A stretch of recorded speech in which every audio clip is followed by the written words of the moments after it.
Thanks, Natalie. Africa is still largely underserviced from an energy perspective, and the energy that Africa does enjoy is still traditionally still based significantly on traditional sources of energy, coal and the like. So the opportunities, I think, are obvious. The opportunities are for significant development in Africa of renewable energy sources as part of the more global imperative for energy transition. And I think key to that is an understanding of the fact that Africa will continue to be reliant on traditional energy sources as that transition takes place.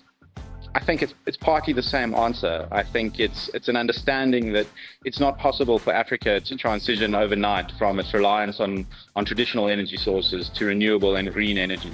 And I think that discussion is important, and the discussion needs to be taking place amongst developers and lenders and sponsors and everybody involved in the sector to ensure that transition is able to take place in a way that, you know, preserves the ability of these countries and its population and their populations to enjoy a secure energy supply. I think a key area, speaking as a lawyer, is regulatory certainty and regulatory reform in a number of African jurisdictions.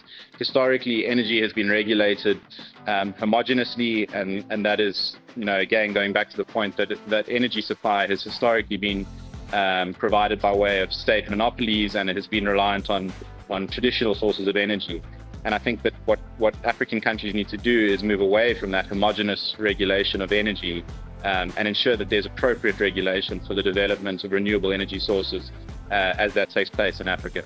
Hogan Lovells is an international law firm. I am a corporate M&A partner in our office in Johannesburg, and we're fairly sector agnostic in what we do out of the South African office, certainly in the corporate team, and we cover all areas of corporate M&A law.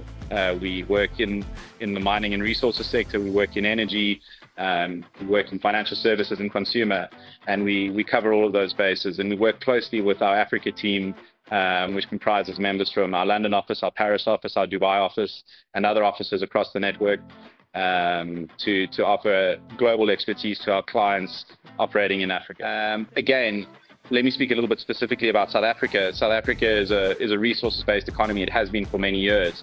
And I think, you know, the energy crisis that South Africa faces is well documented.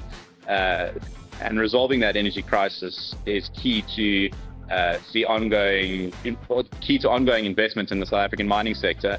And it's all fairly circular because the mining sector remains key to extracting the minerals from underground that we need in order to drive green energy and a just energy transition. So further investment in energy and clean energy sources will facilitate cleaner mining. Cleaner mining in turn facilitates extraction of the minerals, and it becomes a circular economy. So energy and mining in Africa are inextricably linked. It's an interesting question. I think it has two answers, or two parts to the same answer. I think part of it is, again, a greater focus at a government level on regulation and ensuring that there is a bespoke regulatory environment for energy, and specifically clean energy, which sits alongside traditional regulation of energy. And I think that once those regimes exist, there will be a more appropriate manner in which the IPPs and others will be regulated.